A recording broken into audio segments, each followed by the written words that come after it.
Dari Amerika Serikat, tempat Lin Shuntong memulai perjalanan sebagai wanita kuat, cerita beralih kembali ke Tiongkok. Di sana, topik utama yang sedang hangat adalah film Wandering Universe. Film ini sempat dicibir sebelum tayang, namun kini justru menuai pujian. 3 hari setelah rilis, Wandering Universe berhasil mencetak pendapatan box office lebih dari 500 juta yuan. Tak hanya jalan cerita, para pemainnya juga mendapat banyak pujian, terutama karakter cameo wanita yang memikat meski hanya muncul beberapa menit. Kehadiran mereka tetap membekas di benak penonton. Netizen juga menyoroti keterlibatan keluarga-keluarga besar dalam produksi film tersebut. Salah satunya adalah nona muda dari keluarga Qin, yaitu Qin Wushuang, dan nona dari keluarga Yehan yang berhasil direkrut oleh Chen Yuan. Jelas terlihat bahwa Chen Yuan menggelontorkan dana besar demi membuka jalan bagi para wanita dari keluarga elit Shanghai. Tak disangka, salah satu yang terbawa dalam euforia film ini justru adalah musuh bebuyutan Chen Yuan, pewaris grup Samsung Pak Jung Jae. Sejak ia mengusik Yueling Shuang, ia telah memantik konflik besar dengan Chen Yuan.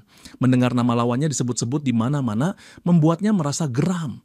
Bagi Pak Jung Jae, Chen Yuan seperti bayangan yang terus menghantuinya. Keberadaan pria itu terasa seperti makhluk gaib yang muncul di mana saja.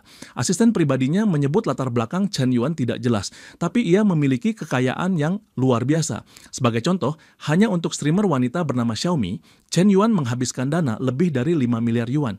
Tak hanya dikenal karena kekayaannya, Chen Yuan juga seorang pria multitalenta dengan segudang bakat yang membuatnya dijuluki sebagai dewa nasional. Namun bagi Pak Jung Jae, semua itu belum cukup. Ia ingin mengetahui hal-hal yang lebih mendalam dan strategis tentang sosok Chen Yuan. Maka ia meminta asistennya mengungkapkan inti dari kehidupan Chen Yuan. Sang asisten pun menjelaskan bahwa Chen Yuan adalah seorang pengusaha besar yang memegang saham di berbagai perusahaan dengan nilai pasar total lebih dari 6 triliun yuan. Keterangan itu membuat Pak Jung Jae terkejut. Tak disangka, musuh bebuyutan sekaligus saingan cintanya adalah seseorang dengan pengaruh sebesar itu. Meskipun merasa tertekan, ia tak bisa menyangkal fakta tersebut. Menurut data, Chen Yuan memiliki banyak bisnis yang tersebar di berbagai sektor, baik secara langsung maupun tidak langsung. Menyadari kenyataan ini membuat Pak Jung Jae sadar bahwa lawannya bukan orang sembarangan. Meski begitu, egonya terlalu besar untuk membiarkan rasa takut menguasainya. Ia bahkan berniat menantang Chen Yuan secara langsung melalui permainan yang akan ia ciptakan sendiri. Aku akan memberinya pelajaran cepat atau lambat. Begitu tekad, Pak Jung Jae yang menyimpan dendam mendalam terhadap Chen Yuan. Tak lama, sang asisten memberi informasi tentang perayaan ulang tahun seorang tokoh penting di Shanghai, Qin Tianfang. Acara ini mengundang banyak selebritas, tokoh bisnis, hingga pejabat pemerintahan. Pak Jung Jae melihat ini sebagai peluang emas untuk melebarkan pengaruhnya di pasar Tiongkok. Sambil mengenakan pakaian mewah yang telah dipersiapkan, Pak Jung Jae mengungkapkan bahwa ia sudah mengetahui soal pesta ini. Terlebih lagi, dua nona muda dari keluarga besar, Qin Wushuang dan Yehan, akan turut hadir. Ia yakin ini kesempatan emas untuk menarik perhatian dua wanita berkelas tersebut sekaligus memperbaiki citra dirinya di mata mereka. Langkah awal siasatnya dimulai dari Qin Tianfang. Bila bisa memenangkan hati pria tua itu, maka ia bisa memperkuat posisinya di Tiongkok dan membuka jalan menuju keluarga Qin. Ia pun memerintahkan asistennya untuk menyelidiki kesukaan Qin Tianfang dan menyiapkan hadiah sebanyak mungkin agar pendekatan mereka lebih efektif. Jika berhasil mendapatkan dukungan sang kakek, maka mendekati Qin Wushuang akan jadi lebih mudah. Dan dengan itu, ia yakin bisa membalas rasa sakit yang ditorehkan Chen Yuan. Sementara itu, Qin Wushuang mengingatkan Chen Yuan agar tidak lupa menghadiri perayaan ulang tahun kakeknya yang akan digelar malam itu. Bagi Qin Wushuang, acara ini bukan hanya perayaan tetapi juga momen penting untuk memperkenalkan orang yang ia kagumi pada keluarganya. Orang yang ia tunggu itu, Chen Yuan, sudah dalam perjalanan menuju hotel tempat acara berlangsung. Tak lama Chen Yuan tiba dan turun dari mobil tampil dengan setelan mewah yang jarang ia kenakan. Sudah lama ia tidak menghadiri pesta resmi semacam ini sehingga rasa gugup pun menyergap. Saat masih merenung, dua wanita cantik dari keluarga kaya, Si Men Tingting dan Si Men Nana, muncul di hadapannya. Mereka berasal dari kalangan sosialitas Shanghai dan juga menjadi tamu undangan malam itu. Keduanya langsung terpana melihat ketampanan Chen Yuan. Mereka belum tahu siapa pria yang berdiri di depan mereka, tapi pesona fisiknya saja sudah membuat mereka tertarik. Andaikan mereka tahu itu adalah Chen Yuan, pria dengan reputasi tinggi di kalangan konglomerat, mungkin usaha mereka mendekatkan diri akan lebih gencar. Mereka tak ingin menyia-nyiakan kesempatan untuk berkenalan. Salah satu dari mereka bahkan memberanikan diri untuk mengajak tukar kontak. Dalam hati mereka berharap bisa menjadi bagian dari harem Chen Yuan. Dengan wajah sekelas selebritas dan kekayaan yang luar biasa, pacaran dengan pria ini adalah mimpi para wanita Shanghai. Namun tak semua orang punya peluang untuk mendekatinya, sebab Chen Yuan adalah orang yang selektif. Ia bisa membaca sikap seseorang dan tidak mudah tertarik. Melihat kedua wanita itu, ia memutuskan bahwa mereka tidak layak mendapatkan perhatiannya. Ia pun menolak ajakan kenalan mereka secara halus. Kedua wanita itu jelas terkejut. Mereka tak menyangka pesona mereka sama sekali tidak mempan. Si Men Tingting yang kesal berkata bahwa ini pertama kalinya seseorang menolak mereka. Si Men Nana yang ikut tercengang menyadari sesuatu. Itu pasti Chen Yuan. Begitu keduanya menyadari siapa pria itu, mereka mulai paham bahwa ini bukan lelaki biasa. Chen Yuan dikenal sebagai pengusaha sukses yang juga terlibat di banyak bidang, termasuk perfilman. Ia adalah sutradara sekaligus aktor utama di film Wandering Universe yang kini tengah mendominasi box office. Si Men Tingting dan si Men Nana buru-buru meminta maaf atas sikap mereka sebelumnya, bahkan menyatakan diri sebagai penggemar beratnya. Chen Yuan hanya tersenyum dan berkata bahwa ia tidak tidur dengan penggemarnya. Ucapan itu cukup menusuk, membuat kedua wanita merasa malu dan kesal. Meskipun begitu, mereka sadar bila bersikap terlalu agresif sekarang, mereka mungkin benar-benar kehilangan kesempatan. Si Men Tingting menyarankan pada kakaknya untuk sementara menahan diri. Chen Yuan adalah tamu penting, sama seperti mereka. Masih ada waktu untuk mencari celah dan membuat pria itu menerima kehadiran mereka. Si Men Nana pun menyetujui. Dalam hati, ia percaya bahwa bisa bersama Chen Yuan berarti hidup mereka akan sejahtera selamanya. Tak lama kemudian, Chen Yuan masuk ke aula pesta. Di sana sudah ada Ye Han yang menantinya. Ia mengenakan gaun hijau dengan aksesori senada. Rambut panjangnya tergerai, menambah kesan anggun. Riasan wajah yang natural membuat kecantikannya semakin memikat. Ye Han sempat terkesima melihat penampilan Chen Yuan malam itu. Ia memujinya dengan tulus karena penampilannya bahkan melampaui apa yang ia bayangkan. Gaya dan sikap Chen Yuan benar-benar memesona. Apalagi ia menunjukkan bahwa bahkan wanita secantik si Men Tingting dan si Men Nana tak bisa menarik perhatiannya. Chen Yuan sedikit bingung mendengar komentar Ye Han. Lalu Ye Han menjelaskan bahwa ia melihat langsung bagaimana dua wanita itu mencoba mendekatinya, namun Chen Yuan dengan tenang menolak mereka. Kini semua gosip yang menyebut Chen Yuan seorang playboy seolah terbantahkan. Bahkan wanita sekelas si Men Tingting dan si Men Nana yang kecantikannya di atas rata-rata pun gagal menarik perhatian Chen Yuan. Hal ini menegaskan bahwa semua rumor yang menyebutnya playboy hanyalah fitnah semata. Karena itulah tingkat ketertarikan Ye Han pada Chen Yuan pun melonjak. Sistem dalam pikirannya bahkan mengibaratkan kenaikan itu dengan aktivasi mode anjing penjilat. Indikator kesukaan Ye Han pada Chen Yuan melonjak hingga 94 poin. Chen Yuan cukup kaget hanya karena menolak pesona si kembar si Men, tiba-tiba Ye Han semakin menyukainya. Tapi ia merasa penolakan itu bukan karena sok suci atau sok pilih-pilih, melainkan karena dirinya sudah tak mudah lagi terpengaruh oleh kecantikan semata. Beberapa hari terakhir, ia sudah terlalu sering dikelilingi wanita cantik, Wang Mengmeng, Yueling Shuang, adik-adiknya Qin Qian, Qin Wushuang, dan tentu saja Ye Han sendiri. Semua kecantikan itu sudah cukup untuk memuaskan matanya.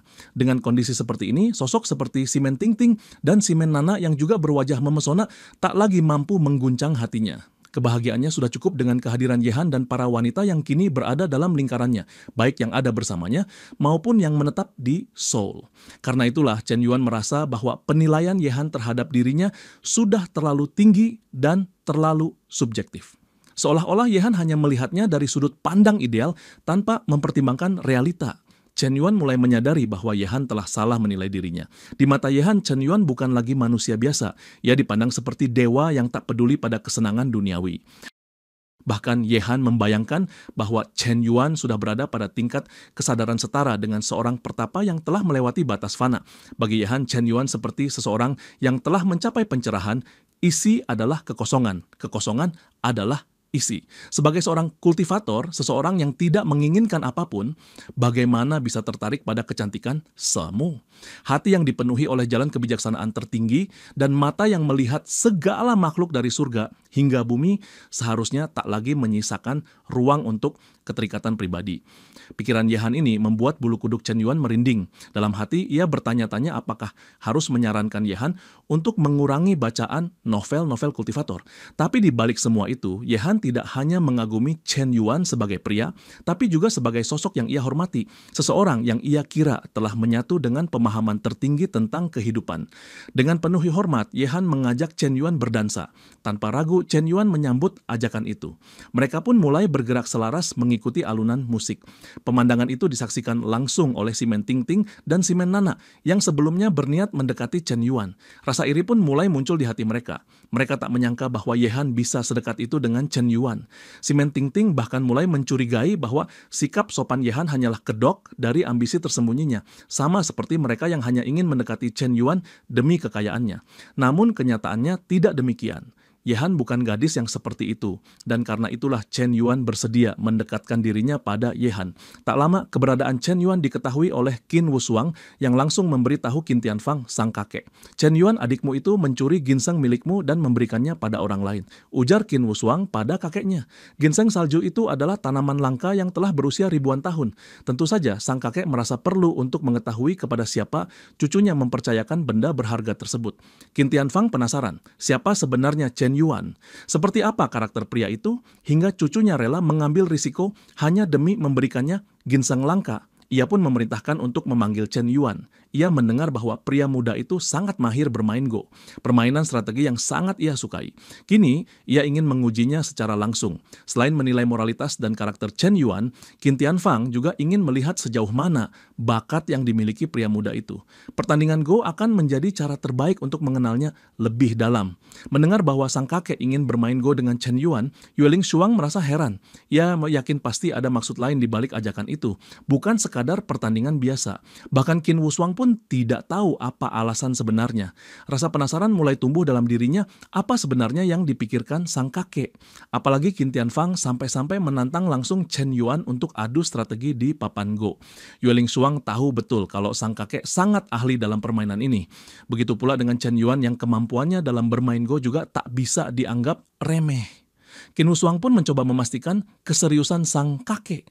Namun, Qin Tianfang justru mengira cucunya terlalu berpihak pada Chen Yuan dan meragukan kemampuannya sendiri. Padahal sang kakek sudah mengalahkan banyak Master Go dalam pertandingan resmi. Ia merasa cucunya terlalu membela Chen Yuan.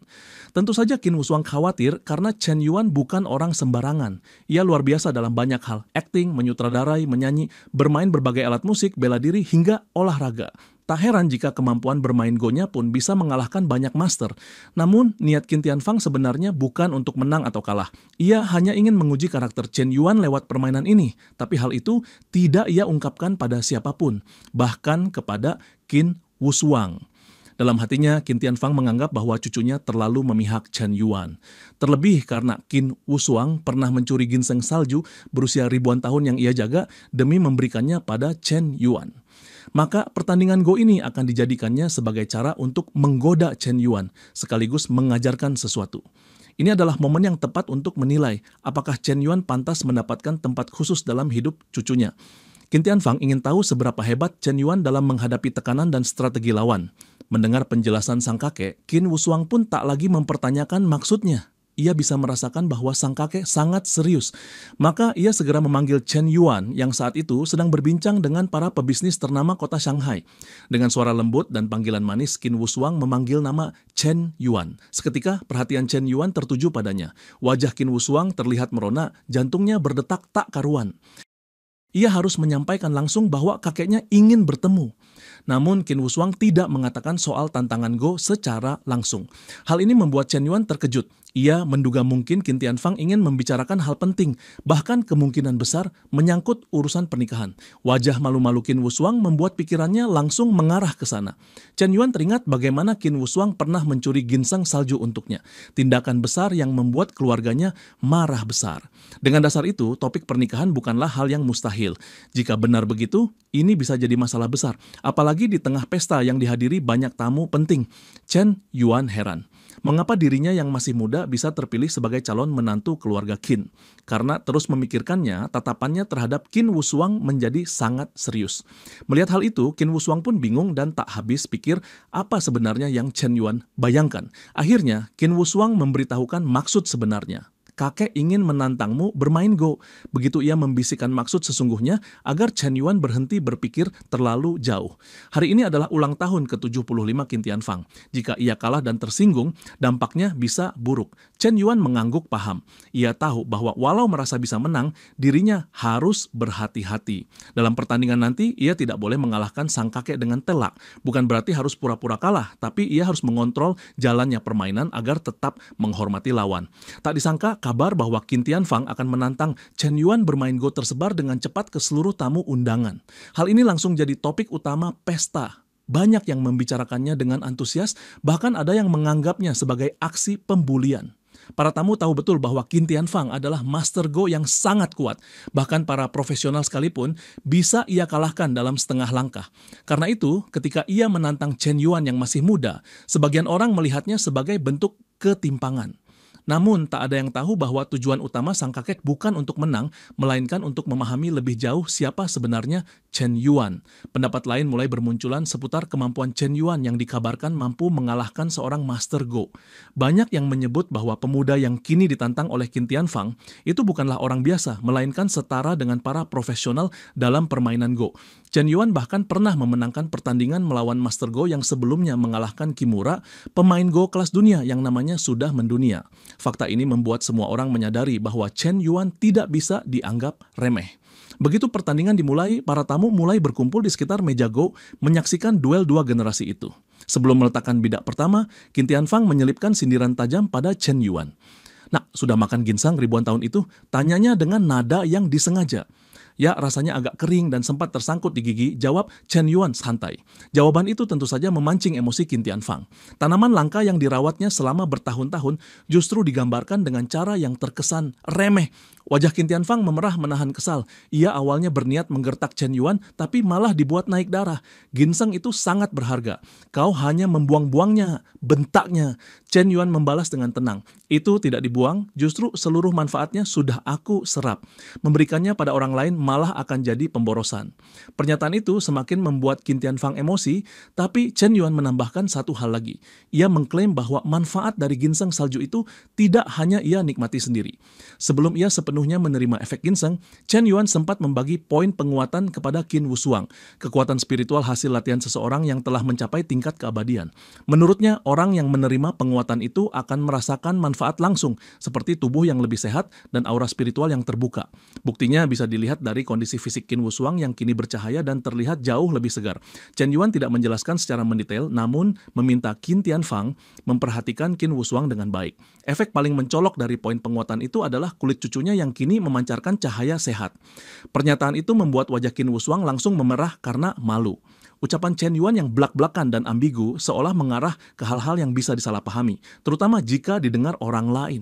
Melihat wajah cucunya yang bersemu merah, Qin Tianfang mulai menduga macam-macam. Apa maksud dari semua ini? Jangan-jangan mereka berdua sudah, gumamnya dalam hati, mencoba menghubungkan semua perilaku yang ia lihat. Sialan anak ini. Sudah memakan ginsengku, sekarang dia membuat semua orang membayangkan bahwa dia tidur dengan cucuku, langsung di hadapanku. Ini keterlaluan, umpat Qin Tianfang dalam batinnya. Ia semakin curiga, khawatir para tamu juga bisa salah paham jika mendengar percakapan itu. Untungnya, pembicaraan mereka hanya terdengar oleh dirinya dan Qin Wushuang saja. Maka, sebagai bentuk pelampiasan, Qin Tianfang memutuskan untuk menuntut balas lewat pertandingan Go. Kini tak ada lagi basa-basi. Pertempuran strategi pun dimulai. Bidak demi bidak diletakkan di papan dan sorotan mata Qin Tianfang mengarah tajam ke Chen Yuan. Sorotannya tajam seperti malaikat maut yang sedang menandai korbannya. Chen Yuan sempat terheran melihat wajah serius lawannya. Dalam hati ia bergumam, "Apa ada yang salah denganmu, Pak Tua? Kau sakit perut, ya?"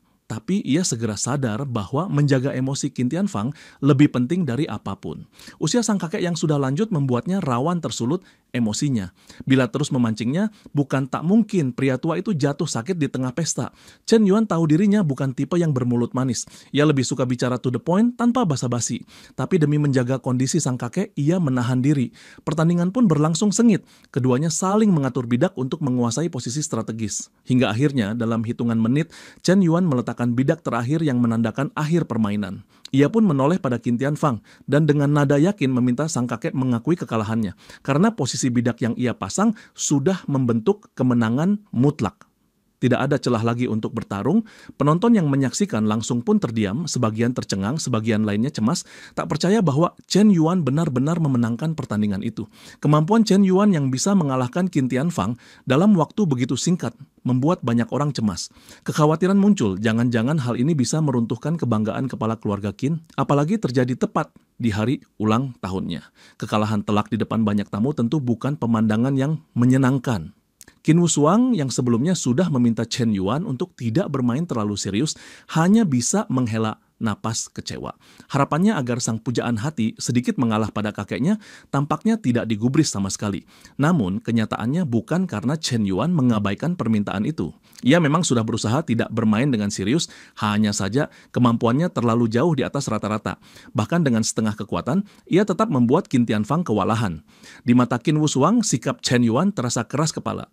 Walaupun Chen Yuan sempat memuji permainan Qin Tianfang, tetap saja hasil akhirnya menunjukkan ketimpangan kemampuan. Ia bahkan menyarankan Qin Tianfang untuk beristirahat sebagai sinyal permainan sudah cukup. Namun yang terjadi sebaliknya. Qin Tianfang justru semakin semangat dan kembali menantang Chen Yuan untuk duel. Chen Yuan yang awalnya enggan terpaksa duduk kembali. Melihat tekad sang kakek, Qin Wushuang semakin khawatir dan tidak tahu harus berbuat apa. Di satu sisi, Chen Yuan jelas tidak berniat menyakiti, tapi kenyataan menunjukkan bahwa setiap langkahnya justru membuat keadaan semakin runyam. Permainan terus berlanjut, dan seperti sebelumnya, Chen Yuan tetap mendominasi. Walau ia menahan diri, hasilnya tetap sama. Dalam 15 menit, pertandingan kedua pun selesai. Chen Yuan kembali menang. Kali ini agar tidak mempermalukan lawan, Chen Yuan dengan rendah hati berterima kasih pada Qin Tianfang, seolah kemenangan itu adalah pemberian. Ia berharap dengan begitu permainan bisa diakhiri. Namun semangat Qin Tianfang justru semakin membara. Ia menantang lagi dan lagi, seperti genderang perang yang tak henti ditabuh. Hingga pertandingan ketiga yang hanya berlangsung 7 menit, Chen Yuan kembali keluar sebagai pemenang. Melihat kakeknya yang mulai menunjukkan wajah murung, Qin Wushuang tak tahan lagi.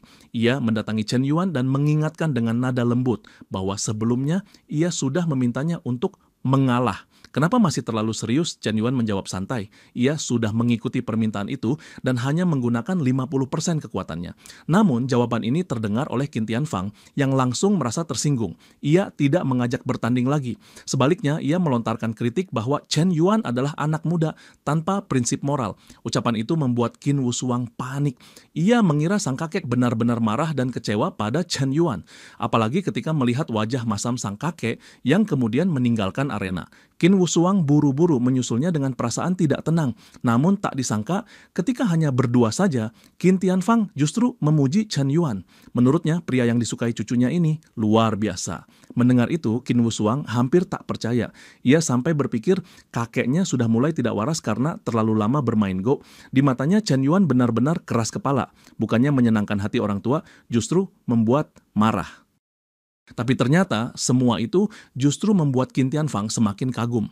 Ia tidak sedang marah, melainkan sedang menguji karakter Chen Yuan. Pertandingan Go itu bukan semata adu strategi, tapi juga tes kepribadian. Dan Chen Yuan berhasil melewati ujian tersebut dengan gemilang. Qin Tianfang mengakui selama hidupnya ia sudah banyak bertemu orang. Kebanyakan dari mereka hanya bisa menjilat pihak yang berkuasa. Namun, Chen Yuan berbeda. Ia percaya diri, tidak bergantung pada siapapun, dan tidak mau mengubah diri hanya untuk menyenangkan orang lain. Ia berdiri teguh, membiarkan dunia menyesuaikan dirinya, bukan sebaliknya. Ia tidak takut pada kekuasaan, tidak tunduk pada tekanan. Bagi Qin Tianfang, Chen Yuan adalah lambang keberanian dan integritas. Sikapnya mengingatkan Qin Tianfang pada dirinya sendiri di masa muda. Dahulu ia juga dikenal sebagai pemberontak yang tak suka menjilat. Maka dari itu, justru karena kejujuran dan keberanian itulah Qin Tianfang merasa ada kemiripan antara dirinya dan Chen Yuan. Dan karena itu pula kekagumannya semakin dalam. Setelah mengetahui alasan di balik pujian Qin Tianfang terhadap Chen Yuan, Qin Wushuang mencoba menyentuh sisi emosional sang kakek. Ia bertanya, apakah kakeknya tidak merasa terganggu karena harus kalah berkali-kali di hari ulang tahunnya sendiri, apalagi dalam permainan Go yang begitu ia banggakan. Qin Tianfang menanggapi dengan tenang. Ia mengaku tidak menyimpan amarah pada anak muda, seperti Chen Yuan, karena baginya menyimpan sakit hati atas kekalahan yang adil justru hanya melelahkan dan merepotkan. Lagi pula, Chen Yuan tidak melakukan kecurangan apapun. Kekalahan itu murni karena bakat lawannya. Qin Tianfang kemudian mengingatkan cucunya bahwa ia adalah orang yang lapang hati. Tidak ada yang perlu dirisaukan dalam sebuah pertandingan. Menang dan kalah adalah bagian dari permainan, bukan sesuatu yang harus diperkarakan. Tujuan utamanya dalam pertandingan Go itu bukan untuk membuktikan siapa lebih unggul, melainkan untuk menguji kelayakan Chen Yuan sebagai calon menantu keluarga Qin. Ia sedang menilai apakah pria itu pantas menjadi suami Qin Wushuang. Ucapan itu membuat Qin Wushuang langsung tersipu. Dengan wajah malu, ia mencoba menyangkal, tapi sorot matanya tak bisa menyembunyikan rasa gugup. Sementara itu, di sisi lain pesta, Pak Jungjai hanya bisa menggertakkan gigi. Ia kesal karena niatnya untuk tampil mengesankan lewat permainan Go gagal total. Semua perhatian justru tertuju pada Chen Yuan. Rencana untuk unjuk gigi di hadapan Qin Tianfang buyar begitu saja. Namun Pak Jungjai belum kehabisan akal. Ia masih memiliki satu senjata lagi, sebuah lukisan langka. Sesuai rencana, lukisan itu akan ia hadiahkan kepada Qin Tianfang sebagai bentuk penghormatan, sekaligus cara untuk menarik perhatian. Baginya, lukisan ini adalah cara lain untuk unjuk kebolehan dan membangun citra di kalangan elit Shanghai. Jika sukses, ia yakin bisa menyaingi sorotan yang didapat Chen Yuan. Kini waktu makan malam telah tiba. Seluruh tamu undangan mulai berkumpul di meja makan, termasuk Qin Tianfang bersama para kerabat dan sahabatnya. Inilah momen yang dinanti Pak Jungjai. Asistennya pun segera menjalankan rencana. Lukisan itu tidak langsung diberikan begitu saja. Ada skenario khusus untuk memancing perhatian dan membungkus pemberian itu dengan strategi. Asisten Pak Jungjai memulai percakapan dengan penuh kehormatan. Saya dengar, Anda sangat ahli dalam seni lukis kuno dan pernah melakukan banyak riset. Jika Anda bisa mengenali lukisan ini, maka saya akan memberikannya sebagai hadiah ulang tahun. Mendengar itu, Qin Tianfang merasa tertarik. Silakan dibuka. Mari kita lihat lukisan macam apa yang Anda bawa, jawabnya. Begitu kain penutup dibuka dan lukisan terpampang di depan semua tamu, reaksi Qin Tianfang langsung berubah. Matanya membelalak. Ia tahu persis apa yang sedang ia lihat. Sebagai pakar seni, ia mengenali gaya lukisan itu. Lukisan itu adalah karya bergaya Tang Bohu yang menggambarkan 100 burung yang menghormati seekor phoenix.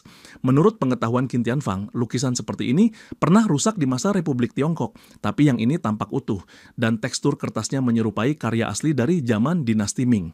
Untuk memastikannya, Qin Tianfang bahkan menggunakan alat pembesar. Gaya sapuan kuas dan teknik menggambarnya nyaris identik dengan ciri khas Tang Bohu. Ia menyimpulkan bahwa lukisan ini kemungkinan adalah sketsa asli yang ditinggalkan oleh sang maestro.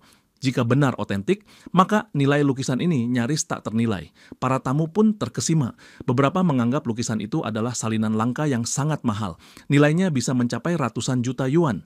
Namun bagi sebagian lainnya, nilai seni dan sejarahnya jauh lebih penting daripada harganya. Topik tentang lukisan itu segera menjadi sorotan utama pesta. Semua mata kini tertuju pada lukisan tersebut, persis seperti yang diinginkan Pak Jungjai. Ia berhasil memancing perhatian. Setelah Qin Tianfang selesai menjelaskan gambaran umum lukisan itu, giliran Pak Jungjai yang akan tampil untuk menjelaskan secara rinci. Ia bersiap naik ke panggung, memperlihatkan bahwa ia bukan sekadar pria kaya, tapi juga cerdas dan penuh selera seni tinggi.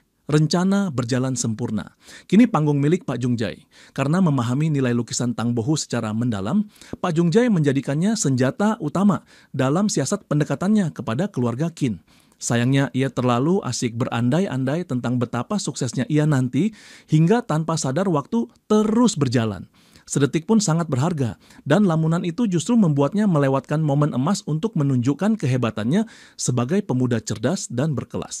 Saat asistennya hendak menanyakan keaslian lukisan kepada Qin Tianfang, Pak Jungjai berniat tampil di panggung utama. Namun momen itu terpotong oleh suara Chen Yuan. Lukisannya asli, tapi ada sedikit masalah, ucapnya. Seketika perhatian semua orang tertuju pada Chen Yuan. Pak Jungjai yang baru bersiap tampil hanya bisa menggerutu dalam hati. Kenapa harus dia lagi? Karisma Chen Yuan seketika menarik minat para penikmat barang antik. Salah satu tamu kaya mempertanyakan maksud dari pernyataan Chen Yuan yang menyebut lukisan itu asli tapi bukan asli, membuat mereka kebingungan. Banyak yang mengira Chen Yuan hanya sok tahu. Di mata mereka, anak muda tidak mungkin memahami karya seni legendaris yang membutuhkan pengalaman dan pengetahuan puluhan tahun.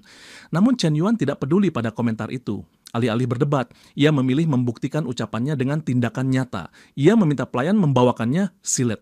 Tak lama kemudian silet sudah ada di tangannya. Perlahan-lahan Chen Yuan mulai mengupas permukaan lukisan. Dan tak disangka, di balik lukisan yang terlihat, tersembunyi lukisan lain yang menempel di baliknya. Qin Tianfang langsung terkejut. Ternyata lukisan yang mereka lihat selama ini adalah dua lukisan yang dijadikan satu. Inilah alasan Chen Yuan menyebutnya bukan asli tapi juga bukan palsu. Lukisan yang mereka lihat adalah karya palsu dari Tang Bohu, namun di bawahnya melekat lukisan asli yang lebih tua. Menurut Chen Yuan, lukisan palsu ini memang dibuat ratusan tahun lalu sehingga cukup sulit dibedakan. Tapi kini masalah sudah terpecahkan. Lukisan tersembunyi itu ternyata adalah karya asli dari Tang Bohu. Pak Jungjai hanya bisa menahan sesak. Dadanya serasa dihantam palu. Skenario matang yang telah disusunnya hancur seketika. Semua kalimat yang seharusnya ia ucapkan malah keluar dari mulut Chen Yuan. Bajingan ini rutuknya dalam hati, amarahnya meluap seperti ombak menghantam karang. Apalagi fakta penting itu terungkap dengan cara yang tidak pernah ia duga. Kini semua perhatian beralih kepada Chen Yuan, bukan dirinya. Fokus para tamu pun sepenuhnya tertuju pada lukisan asli yang baru saja ditemukan. Qin Tianfang melanjutkan pengamatan. Ia memperhatikan tekstur kertas lukisan dan menyimpulkan bahwa usianya berasal dari masa dinasti Tang atau dinasti Song. Namun sebagai pakar barang antik, ia tak langsung puas. Ia terus meneliti untuk memastikan dugaan awalnya benar. Dan benar saja, matanya tertumbuk pada sebuah lambang merah yang menjadi penentu keaslian. Setelah diperiksa seksama, stempel itu adalah tanda tangan Kaisar Taizong, penguasa besar dari dinasti Tang dan salah satu pendiri kekaisaran tersebut. Fakta itu memastikan bahwa lukisan tersembunyi di balik karya palsu Tang Bohu adalah lukisan asli dari tangan Kaisar Taizong sendiri. Nilai sejarahnya pun tidak terbantahkan. Setelah memastikan keaslian pelukis, Qin Tianfang juga menyebutkan judul lukisan itu, 1000 mil dari sungai dan gunung. Namun, meski yakin dengan keasliannya, rasa heran tetap muncul di benaknya. Sebagai pakar karya otentik, ia belum pernah mendengar bahwa ada lukisan dari dinasti Tang yang beredar pada masa ini. Bagaimana mungkin lukisan Kaisar Taizong bisa ada di pesta ulang tahun ini? Chen Yuan kembali menjelaskan. Ia menguraikan bahwa pada masa dinasti Tang, Kaisar Taizong memang sangat menyukai kaligrafi. Dan meski karya kaligrafinya tidak diwariskan luas, bukan berarti sang kaisar tidak memiliki kemampuan melukis. Menurut Chen Yuan, seni melukis dan kaligrafi adalah dua hal yang saling berkaitan. Jadi tidak mengherankan jika Kaisar Taizong juga meninggalkan karya lukis seperti ini. Apalagi dengan keberadaan stempel pribadi sang kaisar, sudah cukup menjadi bukti bahwa lukisan itu adalah karya aslinya. Dan dengan itu, satu persatu keraguan terjawab. Semua tamu kini percaya bahwa lukisan yang baru ditemukan adalah harta sejarah tak ternilai dari masa dinasti Tang. Chen Yuan kembali jadi pusat perhatian dan Pak Jungjai hanya bisa menggertakkan gigi dalam diam. Para penikmat barang antik mulai mendekati lukisan Kaisar Taizong. Mereka ingin menilai nilainya, baik dari sisi sejarah maupun harga jual. Setelah dianalisis, mereka sepakat bahwa lukisan 1000 mil dari sungai dan gunung tidak ternilai harganya. Namun jika terpaksa harus ditaksir, nilainya bisa 10 kali lipat lebih mahal dibandingkan karya asli Tang Bohu. Mendengar itu, para kolektor kaya langsung berebut untuk menjadi pemilik baru. Aku akan membayar 800 juta. Jual padaku. Aku tawar 1 miliar. Jangan ganggu aku. Lukisan ini milikku. Teriakan dan tawaran saling bersahutan hingga suasana menjadi kacau. Asisten Pak Jungjai yang melihat kekacauan itu langsung panik. Tak tahu harus menyikapinya seperti apa. Namun Qin Tianfang segera menengahi. Ia mengingatkan bahwa sesuai kesepakatan siapapun yang berhasil mengenali lukisan ini berhak memilikinya. Dan jelas orang itu adalah Chen Yuan. Asisten Pak Jungjai hanya bisa tertawa kecil membenarkan pernyataan itu. Sejak awal lukisan itu memang disiapkan untuk menjadi hadiah bagi siapapun yang bisa mengungkap kebenarannya. Sayangnya yang seharusnya menyampaikan fakta-fakta itu adalah Pak Jungjai. Tapi justru Chen Yuan yang tampil dan membalikkan semua rencana. Mau tak mau, Pak Jungjai harus mengakui keunggulan Chen Yuan dan menyerahkan predikat pemuda cerdas kepadanya. Ironisnya, bukan hanya Qin Tianfang yang semakin mengagumi Chen Yuan. Di mata para tamu undangan, keberadaan Pak Jungjai semakin kabur. Di Korea, nama Pak Jungjai dielu-elukan sebagai pewaris raksasa global. Tapi di Tiongkok, kehadirannya seperti tak berarti apa-apa di tengah pesona luar biasa seorang pria berdarah Tiongkok bernama Chen Yuan. Asisten Pak Jungjai bahkan tak bisa menyembunyikan rasa kesalnya. Rencana yang mereka susun begitu matang, mulai dari menyisipkan lukisan asli Kaisar Taizong di balik lukisan palsu Tang Bohu, hingga memilih acara ulang tahun Qin Tianfang sebagai panggung besarnya, semua gagal total. Skemanya sebenarnya cerdik. Mereka menyewa seniman ahli untuk menyembunyikan lukisan asli di balik karya palsu, berharap ketika Qin Tianfang menilai lukisan, ia akan merasa kebingungan karena kesulitan membedakan keaslian. Disitulah Pak Jungjai akan tampil sebagai pahlawan, menjelaskan segalanya, dan meraih pujian. Tapi segalanya tidak berjalan sesuai harapan. Yang memecahkan misteri lukisan adalah Chen Yuan, dan ia pula yang akhirnya menghadiahkan lukisan itu kepada Qin Tianfang sebagai tanda hormat. Tanpa pamrih, tanpa drama, tanpa meminta imbalan apapun. Chen Yuan benar-benar mencuri peran yang selama ini dirancang untuk dimainkan oleh Pak Jungjai.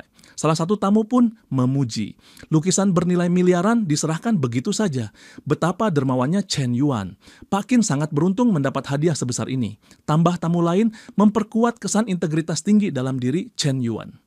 Qin Tianfang tersenyum lalu menjawab dengan suara bergetar. Kalau begitu, rasanya tidak pantas jika aku menolaknya. Pujian terus mengalir dan Chen Yuan menjadi bintang malam itu. Sementara Pak Jungjai hanya bisa menahan amarah dalam diam. Judul cerita yang ia tulis tentang lukisan yang akan mengangkat pamornya kini berubah arah. Pemeran utama berganti. Semua skripnya dihancurkan oleh seorang pria bernama Chen Yuan. Chen Yuan tidak memberinya satu pun ruang untuk bersinar.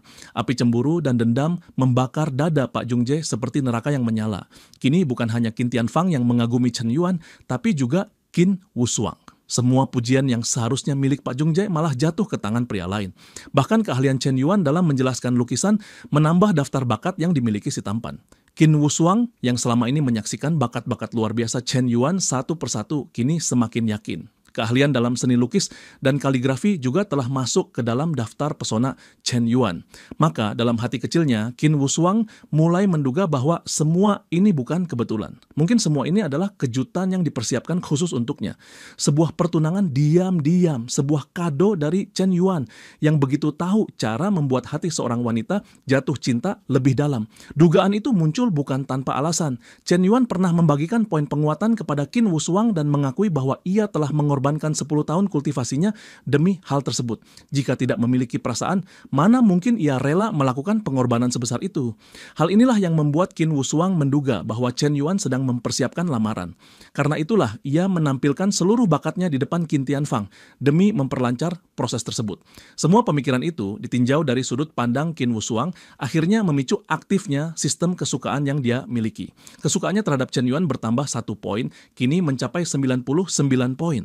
Saat nilai kesukaan melebihi ambang batas, sistem mengumumkan bahwa hadiah penguatan meningkat sebesar 10 poin. Bahkan kesukaan dari Qin Kean pun ikut bertambah 10 poin menjadi 80. Qin sendiri hadir sebagai tamu undangan mewakili Shandian Group.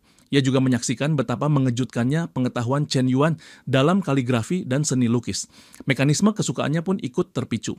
Dalam diam, Qin merasa beruntung berada di lingkup pria seperti Chen Yuan. Pemuda penuh bakat, namun tetap rendah hati. Hanya saja semakin hebat Chen Yuan, semakin jauh pula ia terasa. Saingan Chen Yuan terlalu banyak. Ia dikelilingi wanita cantik dari keluarga terhormat. Maka kekaguman Qin Kean hanya menambah luka di hatinya sendiri. Di tengah kecamuk perasaan itu, Qin Kean tanpa sengaja mendengar percakapan si kembar si Men Tingting dan si Men Nana. Tuan Chen luar biasa. Kita harus bekerja sama untuk menjatuhkannya. Kalimat itu menyiratkan niat yang tidak baik. Kakak beradik itu berniat menggunakan daya tarik tubuh untuk menggoda Chen Yuan. Kita tidak punya banyak peluang, tapi pria mana yang bisa menolak kita berdua sekaligus? Ujar si Men Nana dengan percaya diri. Qin Kean hanya bisa mengepalkan tangan. Ia tahu wanita seperti mereka tidak akan bisa menggoda Chen Yuan. Karakter pria itu terlalu tangguh dan tak tertandingi. Bagi Qin Kean, segala siasat yang dirancang kakak beradik itu hanya akan berakhir di tong sampah. Namun, si Men Tingting dan si Men Nana justru semakin bersemangat. Mereka terlalu percaya diri akan pesona mereka. Meski Chen Yuan sempat menolak mereka sebelumnya, mereka yakin itu hanyalah bentuk jual mahal. Mereka percaya, selama mereka bersikap agresif dan tak menyerah, Chen Yuan akan mereka taklukkan juga. Tidak ada pria yang bisa menolak pesona mereka. Begitu keyakinan mereka. Ketika Chen Yuan terlihat sedang minum sendirian, tanpa dikelilingi para wanita, dari keluarga Qin maupun keluarga Yi, keduanya melihat kesempatan emas. Mereka mendekatinya. Saya si Men Nana, Tuan Chen. Saya ingin minta maaf atas sikap saya sebelumnya. Saya si Men Tingting. Saya sangat mengagumi Anda. Bolehkah kita bersulang? Permintaan itu terdengar sederhana. Chen Yuan menilainya tidak terlalu berlebihan, maka ia pun mengiyakan. Tidak ada salahnya bersulang, pikirnya. Namun, di tengah momen itu, kedua wanita memasukkan selembar memo ke saku bajunya. Gerakan itu cukup mengejutkan Chen Yuan. Ia langsung bertanya-tanya, kenapa mereka sampai seberani itu. Begitu si Nana dan si Tingting menjauh, Chen Yuan mengeluarkan memo tersebut. Ia membaca isinya dengan ekspresi serius. Di situ tertulis bahwa mereka menunggunya di kamar hotel nomor 1608. Chen Yuan terdiam sejenak, heran mengapa mereka begitu langsung. Tak jauh dari tempatnya berdiri, si Tingting menoleh sambil menampilkan senyum nakal, seolah memberikan kode ajakan. Bagi Chen Yuan, aksi mereka sangat berani. Tanpa malu, tanpa ragu, dua wanita itu secara terang-terangan mengajaknya ke ranjang bahkan pada pertemuan pertama mereka. Biasanya, wanita yang menjadi bagian dari lingkaran dekat Chen Yuan akan melalui proses pengenalan, tumbuhnya rasa percaya, lalu kedekatan secara emosional. Tapi si Tingting dan si Nana memilih jalan pintas. Mereka nekat, tanpa proses, tanpa pendekatan alami.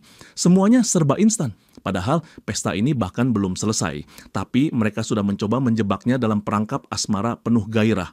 Chen Yuan merasa yakin bahwa kedua saudari itu pasti telah bekerja sama merancang suatu rencana demi menjebaknya. Tapi ia bukan pemuda biasa yang mudah silau oleh kecantikan. Segala langkah dan interaksinya selalu dipertimbangkan matang. Ia tahu satu kesalahan bisa membuatnya masuk ke dalam perangkap.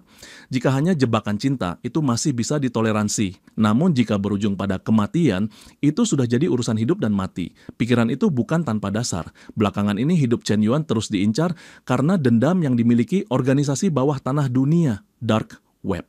Sejak saat itu, hidupnya tidak lagi seperti orang normal yang bebas menjalin hubungan. Dark Web berkali-kali mengirim pembunuh bayaran demi melenyapkannya, namun semua upaya itu selalu gagal. Chen Yuan memiliki kemampuan yang sudah melampaui batas manusia biasa. Ia bisa disebut sebagai kultivator, seseorang yang terus berkembang menuju kekuatan abadi. Sistem anjing penjilat yang dimilikinya memberinya poin penguatan dari mekanisme kesukaan orang-orang di sekitarnya, mirip kekuatan spiritual yang terus tumbuh.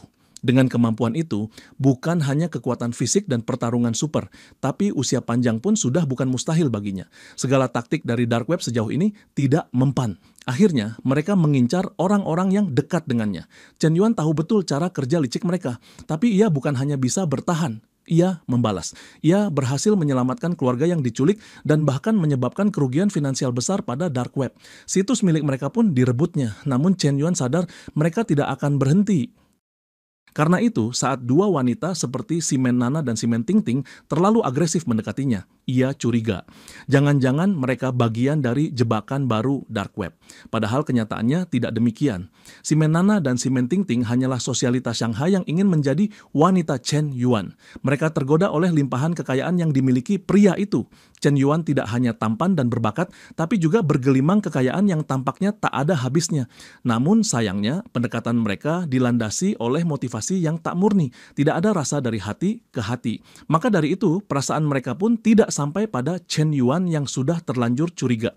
Baginya, dua wanita yang tiba-tiba agresif pasti punya niat tersembunyi, dan itu cukup baginya untuk mengabaikan undangan mereka.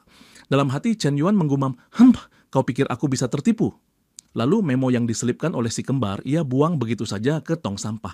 Namun aksinya itu tidak luput dari penglihatan Yehan. Rasa penasaran membawanya mendekati tempat sampah, lalu dengan hati-hati membuka kertas yang sudah diremas itu. Begitu melihat isinya, pipinya memerah. Memo itu berisi ajakan untuk datang ke kamar hotel nomor 1608. Yehan langsung paham maksud dari pesan tersebut. Ia merasa malu sekaligus kesal. Kedua wanita itu benar-benar tidak tahu malu, pikir Yehan. Mereka bahkan menggoda Chen Yuan bersama-sama. Membayangkan mereka mengenakan pakaian menggoda demi menghabiskan malam bersama pria itu saja sudah cukup membuat Yehan menggerutu dalam hati. Namun sebagai wanita ia pun harus mengakui, siapa yang bisa menolak pesona si kembar? Yehan pun merasa waspada. Ia tidak ingin Chen Yuan terperangkap dalam jebakan cinta dari dua wanita yang jago memainkan taktik rayuan fisik. Karena itu, ia berniat untuk terus mengawasi Chen Yuan dengan lebih cermat. Ia tak mau ada celah. Namun sesungguhnya Yehan tidak perlu terlalu khawatir. Chen Yuan yang ia kagumi sudah terlalu trauma dengan Dark Web. Setiap wanita yang asing namun agresif langsung ia cap sebagai ancaman. Saat ini tidak ada niatan dari Chen Yuan untuk menambah siapapun ke dalam lingkaran wanita di sekitarnya. Di sana sudah cukup banyak wanita cantik yang masing-masing memiliki daya tarik duniawi tersendiri. Dan rupanya bukan hanya Ye Han yang memperhatikan upaya si kembar menggoda Chen Yuan. Seorang pria lain juga menyadari itu, pria yang selama ini selalu gagal bersinar karena kehadiran Chen Yuan. Pak Jung Jae geram bukan main. Sekali lagi perhatian para wanita, termasuk si kembar, terpusat pada pria itu. Bahkan si Menana dan si Men Ting Ting kini menaruh hati pada Chen Yuan. Sebagai lelaki, tentu saja Pak Jung Jae tidak kebal terhadap pesona dua wanita yang terkenal cantik dan menggoda itu. Maka muncul lagi rasa cemburu yang sudah terlalu sering menyelimutinya. Sialan Chen Yuan selalu beruntung, bahkan sekarang pun dirayu oleh saudara kembar. Sumpah serapah meluncur dari mulut Pak Jung Jae, amarahnya terhadap Chen Yuan sudah mencapai titik didih. Namun asistennya langsung menyela dengan nada optimis. Ia telah menyewa para pemimpin kaligrafi untuk menyelenggarakan lomba kejutan. Sebuah ajang unjuk bakat yang diyakini mampu membalikkan keadaan. Asisten itu begitu yakin bahwa lewat lomba kaligrafi, citra Pak Jung Jae sebagai pria kaya dan cerdas akan kembali bersinar. Dengan keunggulan itu, kesempatan tampil yang selama ini direbut Chen Yuan akan kembali ke tangan Pak Jung Jae. Ia tahu tuannya sangat piawai dalam bidang kaligrafi, bidang yang bukan hanya dikuasai, tetapi menjadi andalan utama. Dengan kelebihan itu, Pak Jung Jae diyakini akan menjadi pusat perhatian dalam pesta. Apalagi para gadis Tiongkok yang datang sebagian besar berasal dari keluarga terpandang. Mereka pasti akan tertarik dengan sosok pria berkelas seperti Pak Jung Jae, bahkan tanpa perlu rayuan atau pendekatan yang rumit. Begitulah keyakinan sang asisten, yang bahkan telah menyiapkan anggaran khusus demi mendukung panggung kemenangan. Niat tulus dari sang asisten membuat wajah tampan Pak Jung Jae memerah semeringah. Ia membayangkan dirinya disanjung dan dielu-elukan oleh para wanita cantik yang menawan. Sebagai pria yang gemar akan kecantikan, bayangan itu membuatnya makin tak sabar. Baginya, cinta adalah bunga yang mekar ketika dikagumi. Asisten pun meyakinkan bahwa Pak Jung Jae tidak perlu iri dengan perhatian yang saat ini didapat Chen Yuan. Meski Chen Yuan tampak populer, menurut sang asisten, ia hanyalah pria yang kehilangan arah demi hal-hal kecil. Di pesta ulang tahun kakek Qin Tianfang, tidak semua wanita harus dikejar. Asisten sudah mengamati hanya sedikit dari keluarga inti yang pantas jadi incaran. Karena itu, si Menana dan si Men Ting Ting yang saat ini menggoda Chen Yuan tidak perlu membuat Pak Jung Jae khawatir. Berdasarkan penilaiannya, kedua wanita itu bahkan belum layak menjadi prioritas dalam membangun hubungan. Lebih lanjut, asisten menilai Chen Yuan seperti pemanas ruangan yang berusaha menyenangkan semua orang. Dan jika terlalu banyak wanita terlibat, seperti si kembar Simen, bisa saja membuat keluarga Qin dan keluarga Ye merasa tidak nyaman. Penjelasan itu membuat rasa percaya diri Pak Jung Jae yang sempat runtuh, kini kembali tumbuh. Ia merasa semua kelebihan Chen Yuan, mulai dari kemampuan menilai keaslian lukisan hingga kemurahan hatinya kepada Qin Tianfang, hanyalah pencitraan. Di mata Pak Jung Jae, Chen Yuan tidak lebih dari pria genit yang haus perhatian. Namun, baik asisten maupun tuannya tampaknya terlalu larut dalam halusinasi. Mereka sama sekali tidak menyadari betapa kuatnya perasaan Qin Wusuang dan Ye Han terhadap Chen Yuan. Kedua wanita itu tak hanya terpesona, tapi telah menaruh keyakinan sedalam fondasi bumi, kokoh dan tak tergoyahkan. Kesalahan besar itu membuat Pak Jung Jae semakin percaya diri secara keliru. Dalam pikirannya, ia akan segera menyingkirkan Chen Yuan dari peta persaingan cinta. Dengan semangat meluap, ia mengeraskan suaranya, penuh tekad dan kesombongan. Suatu saat nanti aku pasti akan mengalahkan Chen Yuan.